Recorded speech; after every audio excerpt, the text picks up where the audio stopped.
नमस्कार। आप सभी का हमारे YouTube चैनल में बहुत-बहुत स्वागत है। मेरा नाम उषा है और आज मैं आप सभी के लिए इतिहास विषय का एक ही बहुत ही महत्वपूर्ण टॉपिक लेकर आई हूँ, महाजनपद और मगध साम्राज्य। ये टॉपिक कोई भी कॉम्पिटिटिव एग्जाम हो, सभी के लिए बहुत ही महत्वपूर्ण है क्योंकि इससे क्वेश्चन जरूर पूछे जाते हैं। इससे पहले भी मैं आप सभी के लिए 6 क्लासेस ले चुकी हूँ और आज ये हमारी 7वीं क्लास है। तो प्लीज जिस किसी ने भी वो पिछली क्लासेस नहीं देखी वो जरूर देखें और साथ ही साथ शॉर्ट नोट्स जरूर तैयार करें क्योंकि ये आपके लिए एक कंटेंट तैयार हो जाएगा किसी भी एग्जाम को क्रैक करने के लिए। तो आज हम महाजनपद और मगध साम्राज्य के बारे में पढ़ेंगे। महाजनपद काल। महाजनपद 6ठी शताब्दी ईसा पूर्व से पूर्व उत्तर प्रदेश और पश्चिमी बिहार में लोहे का व्यापार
ग्राम सबसे छोटी इकाई होती थी कबीला और कबीले के बाद उससे बड़ी इकाई होती थी ग्राम।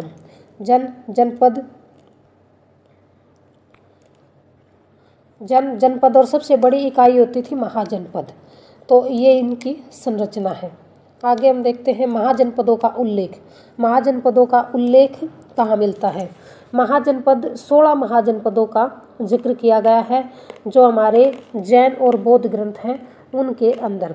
बौद्ध ग्रंथ के अंदर अंगुत्तर निकाय थे और जैन ग्रंथ के अंदर भगवती सूत्र में इन महाजनपदों का उल्लेख हमें मिलता था। ये जनपद अलग अलग जनपदों में पूरा भारत था वो बटा हुआ था और उसी की उनके सबकी अपनी अपनी अलग अलग राजधानी थी और उनके अक्षेत्र थे।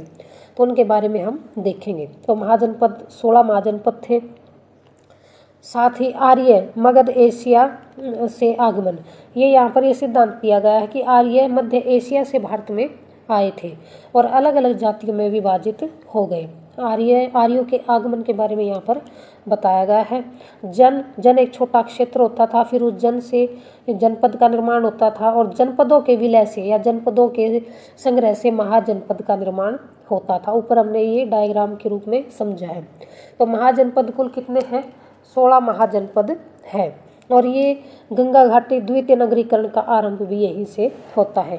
अब महाजनपद दो तरह के थे, एक गणराज्य और दूसरे थे राजतंत्र शाही। गणराज्य वो होते थे जहाँ पर आम जनता अपने प्रतिनिधि का चुनाव करती थी। अध्यक्ष का निर्वाचन होता था या तो प्रत्यक्ष रूप से या अप्रत्यक्ष रूप से। और जो गणराज्य थे वो कुल 5 गणराज्य थे, वज्जी, मल्ल, कुरु, कंबोज और अस्मक। ये 5 गणराज्य थे जो उस समय पर बहुत ही प्रसिद्ध थे। दूसरा था राजतंत्र शाही, क्योंकि महाजनपद को 2 भागों में डिवाइड किया है, गणराज्य और राजतंत्र शाही। तो राजतंत्रशाही के तहत राजा का शासन होता था और ये वंशानुगत होता था कि राजा का बड़ा पुत्र ही युवराज बनता था और वही फिर अगला राजा भी बनता था। और महाजनपद जो राजतंत्रशाही महाजनपद थे वो 11 थे, 11 महाजनपद थे राजतंत्रशाही, और जो 5 थे वो थे गणराज्य। और इनका उल्लेख हमें भगवती सूत्र जो एक जैन ग्रंथ है उसके अंदर 16 महाजनपदों का उल्लेख है। अंगुत्तर निकाय में भी 16 जनपदों का उल्लेख है। अंगुत्तर निकाय है वो एक जैन बौद्ध ग्रंथ है और भगवती सूत्र है ये एक जैन ग्रंथ है। दीर्घ निकाय ये बौद्ध ग्रंथ है, इसमें 12 महाजनपदों का उल्लेख है। और अष्टाध्यायी है, अष्टाध्यायी के अंदर 40 महाजनपदों का उल्लेख है। अष्टाध्यायी है पाणिनि की एक बहुत ही प्रसिद्ध पुस्तक है। अगला है गणराज्यों में कुलीन तंत्र। कुलीन तंत्र समूह शासन प्रणाली थी और सत्ता पुरुषों के अधीन थी कि पुरुष प्रधान समाज उस समय पर था। अब ये मुख्य जो 16 जनपद हैं उनका हमने यहाँ पर उल्लेख किया है कि कौन सा जनपद था और किस जनपद की राजधानी थी और उसकी स्थिति कहाँ पर थी और उसका विवरण है। तो पहला जो जनपद था सबसे महत्वपूर्ण था अंग महाजनपद, जिसकी राजधानी थी चंपा। और मुंगेर भागलपुर में, आज का जो मुंगेर भागलपुर है ये आधुनिक स्थिति है इनकी, आज के समय पर ये कहाँ पर देखे गए हम इनको देखते हैं। तो जो अंग महाजनपद था उसकी राजधानी चंपा थी और आधुनिक स्थिति है मुंगेर और भागलपुर में। और इसका विवरण हमें मिलता है पूर्व से पहला जनपद 5वीं शताब्दी के लगभग, यहाँ से हमें मिट्टी का किला प्राप्त हुआ है, यहाँ से हमें मिट्टी का एक किला प्राप्त हुआ है। अगला है मगध जो महाजनपद है, इसकी राजधानी थी राजगीर या पाटलिपुत्र। राजगीर या पाटलिपुत्र, ये गया और पटना इसकी आधुनिक स्थिति, आज का जो गया और पटना है वहाँ पर ये अवस्थित था। और ये 8 जनों का संघ था, जो मगध है ये 8 जनों का संघ है। वज्जियों का राज्य सबसे शक्तिशाली था, लौह अयस्क संपन्न थे, यहाँ पर लोहे की मात्रा भरपूर थी, इसी वजह से यहाँ पर सैन्य औजार कृषि के उपकरण भी बहुत ज़्यादा मात्रा में बनते थे मगध साम्राज्य के अंदर। और मगध साम्राज्य सबसे शक्तिशाली साम्राज्य माना गया है। काशी, आज इसकी राजधानी थी वाराणसी और ये आधुनिक जो बनारस है यहाँ पर अवस्थित था। और ये सबसे पुराना शहरी निवास स्थल था, मतलब जैसे सभ्यता 2 तरह की थी, एक ग्रामीण थी और एक शहरी, लेकिन जो काशी है कारण काशी महाजनपद है वो सबसे पुराना शहरी निवास स्थल था। अगला है कौशल श्रावस्ती अयोध्या में इसकी राजधानी थी और ये पूर्वोत्तर उत्तर प्रदेश में अवस्थित था। और इसकी यहाँ पर अयोध्या नगरी इसी से संबंधित है, जो हम रामायण देखते हैं, राम कथा से संबंधित जो भी स्थान देखते हैं वो इसी के अंतर्गत आते हैं। अगला जो हमारा महाजनपद है वो पांचाल, इसकी राजधानी थी अहिछत्र या कांपिल्य और पश्चिमी उत्तर प्रदेश बरेली में आधुनिक इसकी स्थिति है। और ये 2 भागों में विभाजित थी, उत्तरी और दक्षिणी। जो उत्तरी भाग था उसकी राजधानी थी अहिछत्र और जो दक्षिणी भाग था उसकी राजधानी थी कांपिल्य। अगला जो जनपद है वो है कुरु जनपद। कुरु जनपद जो हम महाभारत से जिसको रिलेट करते हैं, कुरु जनपद इसकी राजधानी थी इंद्रप्रस्थ, जहाँ पर जो पांडव थे उन्होंने शासन किया था। और फिर बाद में जब वो जुए में इसको हार गए थे तो दुर्योधन ने उनको अज्ञातवास और वनवास की सज़ा दी थी। और उसके बाद जब वापस आकर उन्होंने इसको वापस मांगा तो उसने मना कर दिया था और उसके बाद जो महाभारत का युद्ध है वो हुआ था। और ये आधुनिक मेरठ और दक्षिण पूर्व हरियाणा में अवस्थित है और युधिष्ठिर के वंशजों द्वारा यहाँ पर शासन किया गया। अगला है अवंती महाजनपद। अवंती इसकी जो राजधानी थी उज्जैन और महिष्मती थी और ये मध्य प्रदेश और मालवा क्षेत्र में अवस्थित है आधुनिक समय में। 2 भाग थे इसके, उत्तरी भाग और दक्षिणी भाग। उत्तरी भाग की राजधानी थी उज्जैन और दक्षिण भाग की राजधानी थी महिष्मती। अगला जो महाजनपद है वो है मल्ल, इसकी राजधानी थी कुशीनारा या कुशीनगर और यह आधुनिक समय में देवरिया या उत्तर प्रदेश में स्थित नहीं है। ये इसकी स्थिति दिखाती है कि उस समय पर तो ये मल्ल महाजनपद होता था, लेकिन अभी ये जो क्षेत्र है इसका वो देवरिया उत्तर प्रदेश में है। और महात्मा बुद्ध ने भी यहीं पर महापरिनिर्वाण प्राप्त किया था कुशीनगर या कुशीनारा में। अगला है चेदी गणराज्य। सोदिवती बांदा बुंदेलखंड में, ये इसकी राजधानी है सोदिवतिया बांदा और बुंदेलखंड में आधुनिक इसकी स्थिति है। सोदिवती की पहचान महाभारत के शक्तिमती से होती है। अगला है मत्स्य। मत्स्य जो महाजनपद था उसकी राजधानी थी विराटनगर और आधुनिक समय में ये जयपुर में इसकी स्थिति दिखाई जाती है। और सूरसेन मथुरा से है। मत्स्य विराटनगर जहाँ पर पांडवों ने अपना अज्ञातवास का जो समय था वो कंप्लीट किया था। और सूरसेन जो महाजनपद है उसकी राजधानी थी मथुरा और ये मथुरा में ही अवस्थित है। और अगला है गांधार। गांधार जहाँ से जो दुर्योधन थे उनके मामा थे शकुनी थे और उसकी माँ भी गांधार देश की राजकुमारी थी। और ये इसकी राजधानी थी तक्षशिला और ये अभी फ़िलहाल आधुनिक समय में रावलपिंडी में दिखाया जाता है। इसका प्रमुख नगर पुष्कावलती था। अगला है कंबोज। इसकी जो राजधानी थी वो पुछ या जो लटक राजधानी थी इसकी और आधुनिक समय में राजौरी अजरा में है। ये अपने श्रेष्ठ घोड़ों के लिए प्रसिद्ध था। जो कंबोज था यहाँ के कंबोज राज्य क्षेत्र के घोड़े बहुत ही प्रसिद्ध थे और यहीं से अलग अलग जो महाजनपद थे वहाँ पर भी घोड़ों को भेजा जाता था। राजा महाराजा थे वो आपस में इनका विनिमय करते थे। अगला है अस्मक। इसकी राजधानी थी प्रतिष्ठान या पैठान और ये गोदावरी नदी के तट पर अभी फ़िलहाल अवस्थित है। और वैशाली इसकी राजधानी वैशाली थी और ये वैशाली में ही अभी भी है। अगला है वत्स महाजनपद। इसकी राजधानी कौशाम्बी है और यह आधुनिक समय में इलाहाबाद और प्रयागराज में अवस्थित है। महाजनपद काल में उपज का 1/6 भाग है वो टैक्स के रूप में कर के रूप में दिया जाता था। अभी हम ये जो जितने भी गणराज्य हैं उनको हम एक ट्रिक के माध्यम से भी देखेंगे ताकि ये हमें अच्छे से याद हो जाए। और इनको याद करना बहुत ज़रूरी है कि कौन से जो महाजनपद थे उनकी राजधानी क्या थी और ये मोस्ट इम्पोर्टेंट है। तो ये इसकी ट्रिक है। ऐसे अब चंपा का गाँव कुसुम को कम आम देगा। ये इसकी ट्रिक है। ऐसे ए का मतलब है अंग और इसकी राजधानी थी चंपा। ए अवंती। ऐसे अब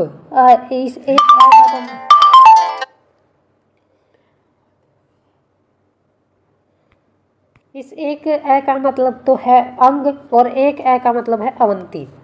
तो जो अंग चंपा राजधानी थी इसकी ए अवंती इसकी राजधानी उज्जैन या महिष्मती थी। बै से वत्स इसकी राजधानी थी कौशाम्बी। च से चेदिवंश जिसकी राजधानी थी शक्तिमती। पांचाल अहिक्षत्रिय कामपिल्य। काशी या वाराणसी और गा से गांधार या तक्षशिला। वै से वज्जी वैशाली विदेह या मिथिला। कु से कुरु जनपद कुरु महाजनपद इसकी राजधानी इंद्रप्रस्थ थी। सु से सूरसेन मथुरा राजधानी थी। मैं से मगध इसकी राजधानी गिरिब्रिज और राजगृह थी। कौ से कौशल श्रावस्ती और का से कंबोज या पहुँच। और मैं से मल्ल या कुशीवती या कुशीनारा जहाँ पर बुद्ध ने महापरिनिर्वाण प्राप्त किया था। आ से अस्मक या पोतन भी जिसको बोलते हैं। और मैं से मत्स्य विराटनगर। तो ये एक ट्रिक है, अगर इसके माध्यम से भी आप याद करना चाहें तो अच्छे से हो जाएगा। ऐसे अब चंपा का गाँव कुसुम को कम आम देगा। तो इसका जो हर एक वर्ण है उससे एक जो महाजनपद है उसका नाम जुड़ा हुआ है वो आप देख लीजिए। अगला है, फिर मैंने इसको मैप के माध्यम से भी बताया है कि मैप के माध्यम से हम इसको कैसे कर सकते हैं। ये देखिए इसकी स्थिति यहाँ पर दिखाई गई है कि कौन सा गणराज्य कहाँ पर है। ये महावीर स्वामी ने जो महापरिनिर्वाण प्राप्त किया था। ये अंग है चंपा जिसकी राजधानी है मगध गिरिवज्र या राजगृह और यहाँ से बिंबिसार और अजातशत्रु थे। ये वज्जी है वैशाली में। और यहाँ पर एक आम्रपाली जो एक नर्तकी होती थी वो बहुत ही फेमस थी। अगला मल्ल है, कांसी है, कौशल है, श्रावस्ती और ये वत्स जो महाजनपद है वो है ये चेदी है। अगला है अवंती, वर्तमान में मालवा क्षेत्र में है और इसकी राजधानी महिष्मती थी उज्जैनी के अंदर। ये सूरसेन मथुरा में है, कौशल श्रावस्ती में, वत्स कौशाम्बी में। ये पांचाल जो देश था, पांचाल महाजनपद था। ये कुरु जनपद था, ये इंद्रप्रस्थ और हरियाणा के आसपास अवस्थित था। ये मत्स्य है विराटनगर राजस्थान के अंदर। और कुछ 2 स्थान हमारे भारत से बाहर भी थे। ये तो सभी भारत के अंदर थे 14 जो महाजनपद थे, लेकिन 2 महाजनपद ये हमारे भारत से बाहर भी थे। ये गांधार तक्षशिला पाकिस्तान में और एक ये कम्बोज राजपुर में, यहाँ के घोड़े बहुत फेमस थे। और जो आचार्य चाणक्य थे वो तक्षशिला विश्वविद्यालय से इन्होंने अपनी शिक्षा दीक्षा प्राप्त की थी। और इन्होंने ये अर्थशास्त्र, राजनीति, सैन्य विज्ञान और कूटनीति के बहुत ही प्रकांड पंडित थे। और इनके बचपन का नाम विष्णुगुप्त था और अपनी कुटिल नीतियों के कारण फिर ये कौटिल्य कहलाए। और इन्होंने अर्थशास्त्र नामक एक प्रसिद्ध पुस्तक भी लिखी थी। तो ये चाणक्य थे और इन्हीं ने बाद में फिर मौर्य वंश की स्थापना में प्रमुख भूमिका निभाई थी। और एक ये हमारा साउथ का एक ही था, ये अस्मक या पोतन या पोटली, ये मुख्य गण जो महाजनपद था। जो वज्जी संघ था ये 8 कुलों का एक संघ था। वज्जी जो जनपद था, ये वज्जी जनपद है, ये 8 कुलों का एक संघ था। और पांचाल को वैदिक सभ्यता का भी सर्वश्रेष्ठ प्रतिनिधि कहा जाता है। ये तो महाजनपदों के बारे में कुछ एक्स्ट्रा जानकारी ये भी आप ध्यान रखिए कि वज्जी है वो 8 राज्यों का एक संघ था और जो पांचाल है वो वैदिक सभ्यता का एक सर्वश्रेष्ठ प्रतिनिधि था। और अगला है, रामायण से पता चलता है कि तक्षशिला की स्थापना भरत के पुत्र तक्ष ने की थी। जो ये तक्षशिला है इसकी स्थापना भरत के पुत्र तक्ष ने की थी। गौतम बुद्ध के समय अवंती का राजा जो प्रद्योत था। गौतम बुद्ध के समय पर अवंती का राजा था प्रद्योत। और एक है बुद्ध के समय कौशल का राजा कौन था? प्रसेनजीत था। और मगध राज्य का जो था, मगध राज्य में बिंबिसार जो था वो गौतम बुद्ध का मित्र भी था और उसका संरक्षक भी था। बुद्धकालीन सबसे बड़ा और शक्तिशाली गणतंत्र वैशाली या लिच्छवी का गणतंत्र था। जो ये वैशाली और लिच्छवी का जो गणतंत्र है वो सबसे बड़ा गणतंत्र था। अगला है, बुद्धकालीन 4 शक्तिशाली राजतंत्र थे बुद्ध के समय पर, क्योंकि ये जो है महाजनपद है ये बुद्ध काल और जो जैन काल है उसके बाद का है, इसीलिए हमने पहले बुद्ध और जैन धर्म को कवर किया था। तो बुद्ध के समय के 4 शक्तिशाली राजतंत्र थे, कौशल, मगध, वत्स और अवंती। और गांधार और कम्बोज के क्षत्रियों को वार्ता शास्त्रीय जीवन कहा गया है। उत्तरापथ मार्ग उत्तर पश्चिम में से पाटलिपुत्र और ताम्रलिप्ति तक जाता था। और जो दूसरा प्रसिद्ध व्यापारिक मार्ग था वो पश्चिम में पाटल से कौशाम्बी तक जाता था। और तीसरा मार्ग जो था वो दक्षिण से प्रतिष्ठान के उत्तर में श्रावस्ती तक जाता था। चौथा मार्ग जो था वो भृगुकर से मथुरा तक जाता था। और दक्षिणी मार्ग प्रतिष्ठान से श्रावस्ती तक जाता था। तो ये कुछ मार्ग भी थे जो व्यापारिक जो प्रोस्पेक्ट से बहुत ही महत्वपूर्ण थे, क्योंकि 16 महाजनपद थे उनमें व्यापारिक रिश्ते तो थे ही, तो ये भी महत्वपूर्ण है। तो ये मैप भी आप देखिए कि ये किस महाजनपद की कहाँ पर अवस्थिति है। तो ये मेन जो है हमारे महाजनपद है और उनसे रिलेटेड कुछ महत्वपूर्ण जानकारी थी। अगला है फिर मगध साम्राज्य। महाजनपद के बाद हम करेंगे मगध साम्राज्य की। तो मगध साम्राज्य की प्राचीन जानकारी और महाभारत और पुराणों से मिलती है। जो मगध साम्राज्य था उसकी जानकारी हमें महाभारत और कुछ पुराणों से मिलती है। वृद्धरथ सबसे प्राचीन राजवंश था। ये जो मगध साम्राज्य था उसको 3 पार्ट में डिवाइड किया था। एक था हर्यक वंश, एक था शिशुनाग वंश और एक था नंद वंश। तो 3 पार्ट में इनको डिवाइड किया है। वृद्धरथ सबसे प्राचीन राजवंश था। इसके संस्थापक वृद्धरथ थे जो जरासंध का पिता था और वसु का पुत्र था। वृद्धरथ कौन था? जरासंध के पिता थे और वसु के पुत्र थे। इनकी राजधानी थी वसुमती या गिरिव्रज। इनकी जो वृद्धरथ थे इनकी राजधानी थी वसुमती या गिरिव्रज। और ये प्रमुख 3 मैंने आपको बताए हैं, हर्यक वंश, शिशुनाग वंश और नंद वंश। ये मुख्य मगध साम्राज्य के वंश थे। तो सबसे पहले हम रिपुंजय अंतिम शासक था, पुलिक ने हत्या करके अपने पुत्र को गद्दी पर बैठा दिया था। अच्छा, एक इसके बारे में मगध जो साम्राज्य था इसमें हर्यक वंश था। हर्यक वंश को हम पितृहंता वंश भी कहते हैं, क्योंकि इसमें जो भी राजपद का अधिकारी होता था, राजा बनता था, वो अपने पिता की हत्या कर देता था। तो इस वजह से इसको पितृहंता वंश भी कहा जाता है। तो हर्यक वंश का जो समय है वो 544 से 412 ईसा पूर्व के मध्य है और इसके संस्थापक थे हर्यक वंश के बिंबिसार। जैन साहित्य में श्रेणिक थे, अंग विजय इन्होंने की थी। और इनके बारे में एक और महत्वपूर्ण है कि इन्होंने अपने जो राजवैद्य थे जीवक, उनको चंड प्रद्योत थे, उनको पीलिया रोग हो गया था, तो उस समय पर इन्होंने उसको वहाँ पर उज्जैन भेजा था। और ये जैन और बौद्ध दोनों धर्मों के मानने वाले थे, हर्यक वंश के बिंबिसार। और इन्होंने जो विवाह किए थे वो कूटनीतिक रूप से 3 विवाह किए थे उन्होंने।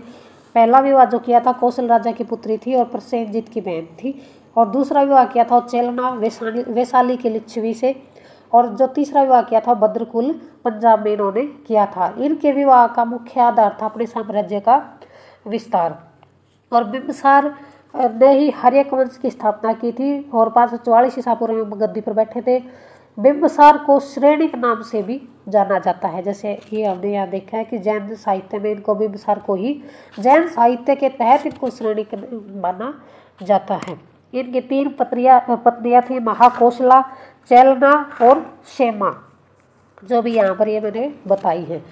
और ये तीनों के तीनों विवाह इन्होंने कूटनीति के आधार पर राजनीतिक विस्तार के लिए किए थे। बिंबिसार ने अंग राजा ब्रह्मदत्त को भी हराया था, और बिंबिसार बौद्ध धर्म का गौतम बुद्ध का समकालीन या अनुयायी था। बिंबिसार ने राजगृह जो इसकी राजधानी थी उसका निर्माण भी बिंबिसार ने किया था। इस नगर का योजनाकार या वास्तुकार था वो महागोविंद था। बिंबिसार ने जीवक को अवंती नगर प्रदोत के इलाज के लिए भेजा था। बिंबिसार की हत्या उसके पुत्र अजातशत्रु ने 413 ईस्वी में कर दी थी। 413 ईस्वी में इसी के पुत्र ने अजातशत्रु ने इसकी हत्या की थी। बुद्धघोष के अनुसार बिंबिसार के साम्राज्य में 80,000 गांव थे और उनका विस्तार 300 लीग में था। 300 लीग का मतलब ये है कि भी 900 मील में इसके राज्य का विस्तार था। और बिंबिसार ने जो बेलुवन नामक एक उद्यान था उसको जो बौद्ध संघ था उसको प्रदान कर दिया था। तो ये था बिंबिसार के बारे में। इन्होंने हर्यक वंश की स्थापना की और ये इसके बारे में मुख्य कुछ बातें थी जो इस पीडीएफ में नहीं है, जो मैंने आपको बोलकर समझाई है, तो इनको भी आप नोट डाउन जरूर कर लें। अगला है अजातशत्रु। अजातशत्रु ये चेलना जो राजकुमारी थी उसका पुत्र था। ये वैशाली की लिच्छवी की राजकुमारी थी, इसका पुत्र था अजातशत्रु। ये भी अपने पिता की हत्या करके गद्दी पर बैठा था, इसी वजह से पितृहंता कहलाया था। और कौशल को हराकर ये प्रसेनजीत की पुत्री से इसने विवाह किया था। जो कौशल राजा की पुत्री थी, प्रसेनजीत की बहन थी, उसके साथ इसके पिता ने भी विवाह किया था उसी साम्राज्य के अंदर, और बाद में फिर इसने भी विवाह किया था। कौशल को हराकर प्रसेनजीत की पुत्री से इसने विवाह किया था। रथ मूसल महाशिला कंटक का प्रयोग कर वैशाली पर विजय प्राप्त की थी। इसके शासन के 8वें वर्ष में बुद्ध को महानिवारण प्राप्त हुआ था। तो अजातशत्रु के टाइम पर ही महात्मा बुद्ध को महानिवारण प्राप्त हुआ था। ये इसके बारे में। लिच्छवी पर विजय प्रथम बौद्ध संगीति का संरक्षक था। सप्तपर्णी गुफा राजगृह में, और बुद्ध और जैन दोनों धर्मों का ये पोषक था। ये दोनों धर्मों को ये मानता था। अगला है एक अजातशत्रु के बारे में कुछ थोड़ी सी इन्फॉर्मेशन और भी थी। अजातशत्रु ने गौतम बुद्ध के चचेरे भाई जो थे देवदत्त, उनके कहने पर ही अपने पिता की हत्या की थी। और पितृहंता या अजातशत्रु का दूसरा नाम है कुणिक भी था। तो इसको अजातशत्रु को हम कुणिक नाम से भी जानते हैं। और गौतम बुद्ध के चचेरे भाई के कहने पर, जिसका नाम देवदत्त था, उनके कहने पर इन्होंने अपने पिता की हत्या कर दी थी। और अजातशत्रु का जो विवाह है वो कौशल नरेश प्रसेनजीत की पुत्री वाजिरा के साथ हुआ था। अजातशत्रु का जो सुयोग्य मंत्री था वो वत्सकार था। और जब वज्जी संघ में जब फूट पड़ी थी तो राज्य अजातशत्रु ने अपने मंत्री को वहाँ पर भेजा था, वत्सकार को ही। पहले अजातशत्रु जैन धर्म से प्रभावित थे, लेकिन बाद में फिर इन्होंने बौद्ध धर्म को अपना लिया था, और इसीलिए इन्होंने राजगृह में विशाल स्तूप का भी निर्माण करवाया था। और इनको महाशिला कंटक या रथमूलक नामक 2 शस्त्रों का पहली बार प्रयोग किया था।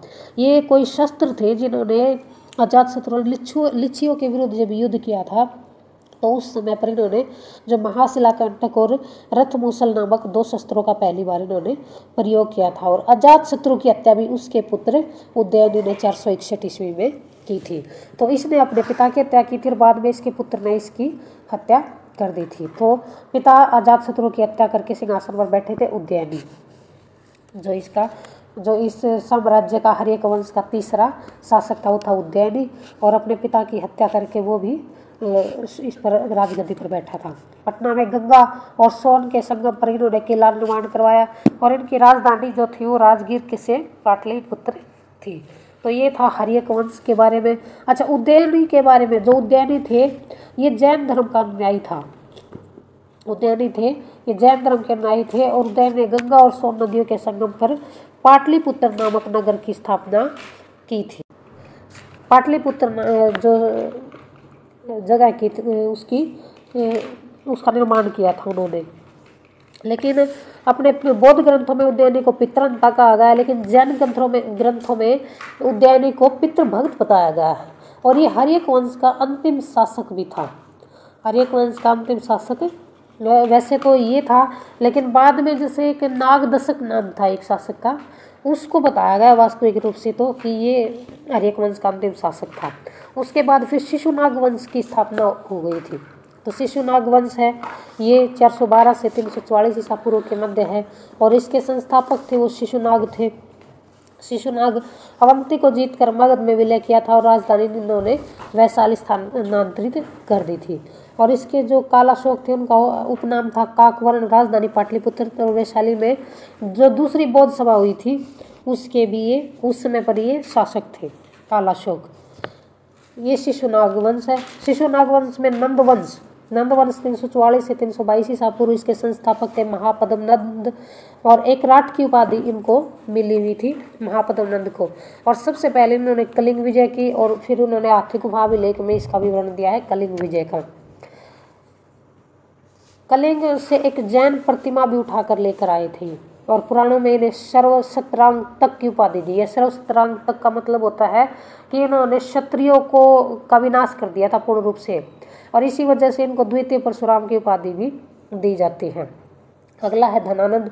नंद वंश का अंतिम शासक था, और ये अग्रमीज यूनानी लेखक थे।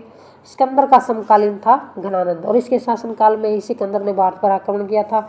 और ये जैन धर्म का पोषक था, जैन धर्म को मानने वाला था, और जैन अमात्य सक्तार और सतुलभद्र थे ये इसके मंत्री थे। और इसके पास एक विशाल सेना थी जिसके अंदर 2 लाख पैदल सैनिक थे, 20,000 घुड़सवार थे, और 36,000 हाथी थे। 3 से 6,000 के बीच में हाथी थे। और हाइडेस्पेस का जो प्रसिद्ध युद्ध था वो भी इसी के शासनकाल में हुआ था। और झेलम नदी के तट पर सिकंदर की विजय हुई थी, पोरस के साथ में ये युद्ध हुआ था। तो ये कुछ जानकारी थी, लेकिन इसके साथ साथ जैसे जो इसके नंदवंश के साथ जो युद्ध हुआ था उसके बारे में कुछ एक्स्ट्रा जानकारी भी। जैसे नंदवंश का संस्थापक तो महापद्म नंद था, जो पुराण और जैन साहित्य के अनुसार ये पहला गैर क्षत्रिय राजा था, और ये नाई जाति का था। जो नंदवंश का शासक था ये घनानंद, ये नाई जाति का शासक था। और इसे जो एक राट या सर्वशत्रांतक या क्षत्रियों का नाश करने वाला कहा जाता है, और इसीलिए इन्हें द्वितीय परशुराम की उपाधि भी दी गई है। इन्होंने कलिंग को भी जीता था और कौशल राज्य का भी दमन किया था। और नंदवंश का जो अंतिम जो राजा था वो घनानंद था। घनानंद को भट्टशाल की उपाधि भी मिली थी, और इसके जो प्रमुख सेनापति थे वो सक्तार और राक्षस थे, जो अमात्य भी थे। नंदवंश में सबसे धनी जो राज्य था वो नंदवंशी था, और ये सिकंदर के समकालीन शासक घनानंद थे। नंदवंश का अंतिम विनाश चंद्रगुप्त मौर्य और चाणक्य ने किया था। जो तक्षशिला अंत जो था वो चंद्रगुप्त मौर्य ने और चाणक्य ने किया था। चाणक्य जो तक्षशिला यूनिवर्सिटी के एक प्रसिद्ध स्कॉलर भी रहे थे, और जो कूटनीतिज्ञ भी थे जिन्होंने अर्थशास्त्र की रचना की थी। नंदवंश पहले कुछ एक गैर क्षत्रिय राजवंशों में से एक था। नंदवंश को पहले साम्राज्य निर्माताओं की उपाधि दी गई थी। और एक ये जैसे जो सिकंदर भारत में आए थे, सिकंदर का गुरु एक दार्शनिक था अरस्तु। फेमस एक बहुत ही प्रसिद्ध वो था, मतलब दार्शनिक था अरस्तु। और सिकंदर का एक प्रिय घोड़ा भी था जिसका नाम था बुकेफेलस। सिकंदर की जो अंतिम विजय थी वो पाटल की विजय थी। सिकंदर का प्रधान सेनापति था जो सेल्यूकस निकेटर था, और वही उसका प्रतिनिधि बन के और भारत में वो युद्ध के लिए आया था, लेकिन सिकंदर की सेना ने ब्यास नदी के आगे आने से मना कर दिया था। भारत विजय अभियान के अंतर्गत सिकंदर ने 326 ईसा पूर्व में बल्ख या बैक्टीरिया को जीतने के बाद काबुल होता हुआ हिंदुकुश पर्वत को पार किया था, और 326 ईसा पूर्व में ही सिकंदर ने सिंधु नदी पार करके भारत की धरती पर कदम रखा था। उसके बाद सबसे प्रसिद्ध जो झेलम नदी के तट पर जो राजा पोरस थे, उनके साथ वितस्ता का युद्ध या हाइडेस्पेसिस का जो युद्ध था, जो जिसका जिक्र हमने यहाँ पर किया है, यह हाइडेस्पेसिस का जो युद्ध है वो यहाँ पर हुआ था। और सिकंदर ने 2 नगरों की स्थापना की थी। पहला नगर था निकैया। इस जो वितस्ता का युद्ध था, इस युद्ध के बाद में इन्होंने 2 नगरों की स्थापना की थी, निकैया और विजयनगर।